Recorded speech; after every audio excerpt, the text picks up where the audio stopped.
are going to learn English grammar. आपण पाहत आहोत सिंगुलर इंटू प्लुरल करताना कुठले रूल वापरायचे म्हणजे आपल्याला सोपं जाईल. कुठले ट्रिक आहे जे की आपल्याला सिंगुलर टू प्लुरल करताना वापरता येतील. म्हणजे पाठ करायचं पण टेन्शन नाही. कशाला यस लागतं कशाला यस लागतं हे सगळं आपण ट्रिक नुसार पाहतोय. थोडेसे रूल पाहतोय त्यामध्येच.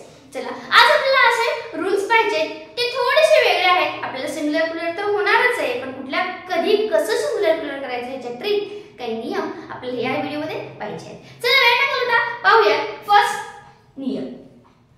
सपोज इथे मी लिहिलं सन इन लॉ. पहा हे संयुक्त नाम.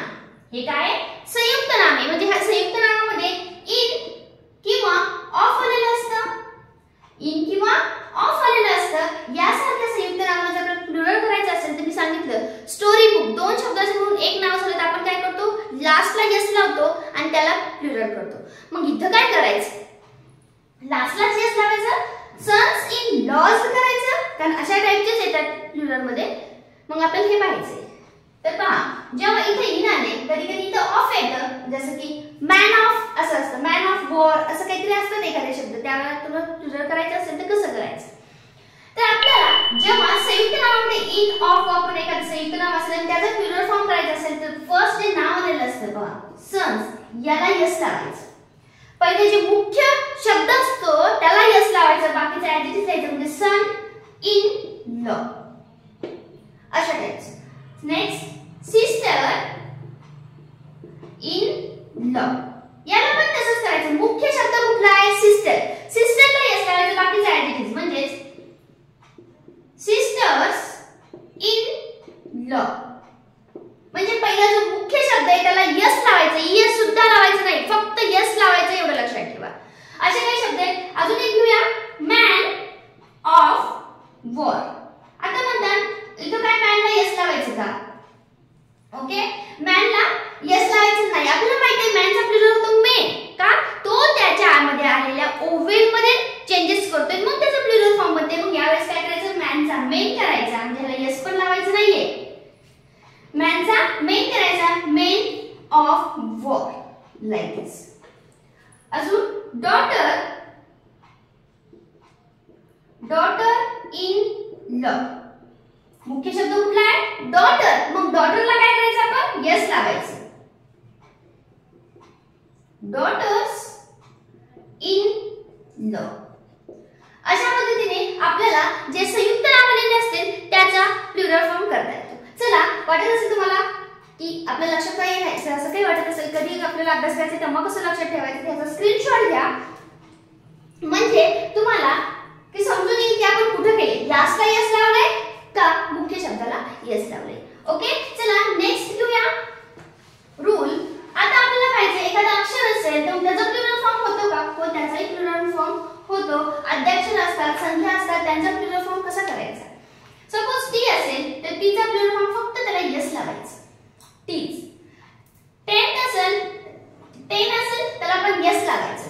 किंवा एखादा अद्याक्षर असेल सपोज व्हीआयपी मग ह्याला काय करायचं व्हीआयपी आणि इथे यस लावायचं. अशा प्रकारे तुम्ही अक्षरे संख्या अद्याक्षरे असतील त्यांना प्लुरल फॉर्म मध्ये चेंजेस करू शकता.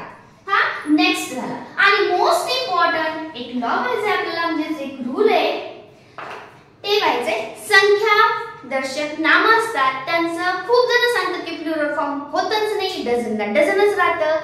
थाउजंडला थाउजंडच राहतं पण त्यामध्ये पण प्लुरल फॉर्म होतो. मग कधी होत असेल तेच पाहिजे. चला यासाठी व्हिडिओ एंड पर्यंत पहा म्हणजे ह्या ट्रिक तुम्हाला समजून येतील आणि ज्या ठिकाणी हे वापरलेलं असेल हो हे असं आहे का तसं आहे का दोन्ही बरोबर आहे हे पण तुम्हाला समजून येईल. ओके चला पाहूया. मी तर इथे 5 डझन मँगो 5 डझन मँगो आणि खाली लिहिते डझन्स ऑफ पेन्स किंवा मँगोज काही पण चालते. ओके किंवा काही नेक्स्ट एक्झाम्पल हे एक एक्झाम्पल घेऊया. नेक्स्ट कारण तुम्हाला यासाठी संख्यादर्शक माहिती आपल्याला थाउजंड्स असतात डझन असतात यासारख्याच आपल्याला यूज करायचंय. फक्त लिहिताना बघा कसे चेंजेस होते. 10,000 रुपीज. ओके इथे लिहिते मी thousands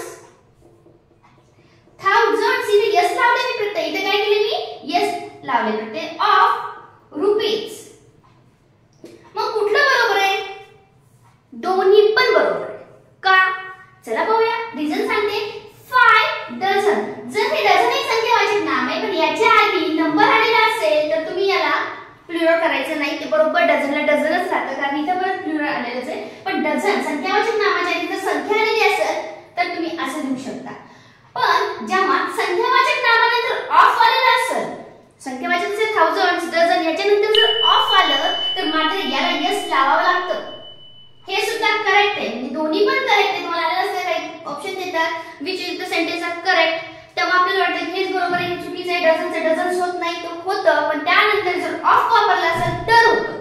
इथे बघा 10,000 रुपीज ह्याच्या आधी संख्या वापरलेली आहे म्हणून हे सुद्धा करेक्ट आहे, आणि थाउजंड्स म्हणले आणि ह्याच्यानंतर ऑफ वापरले म्हणून हे सुद्धा करेक्ट आहे. दिस इज द मेन रूल. कारण यासारखेच प्रॉब्लेम येतात तुम्हाला.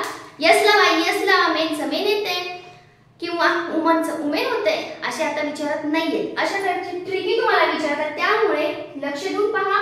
वाटलं स्क्रीनशॉट मस्त याचा स्क्रीनशॉट घ्या, बिकॉज ऑफ तुम्हाला समजलं पाहिजे की दोन्ही पण करेक्ट आहे, दोन्ही मध्ये का करेक्ट आहे हे पण रूल ह्याच्या मागचं तुम्हाला माहिती पाहिजे म्हणून. ओके, चला अशाच नवीन ट्रिक तुम्हाला पाहिजे असतील तर सबस्क्राइब करून घ्या, म्हणजे नोटिफिकेशन येत राहील तुम्हाला मी टाकलेल्या व्हिडिओचं, आणि तुम्हाला व्हिडिओ पण पाहायला मिळतील, आणि इंग्लिश ग्रामर पण परफेक्टली. लाईक करून घ्या, शेअर आणि सबस्क्राइब करायला मात्र विसरू नका. Okay, thank you.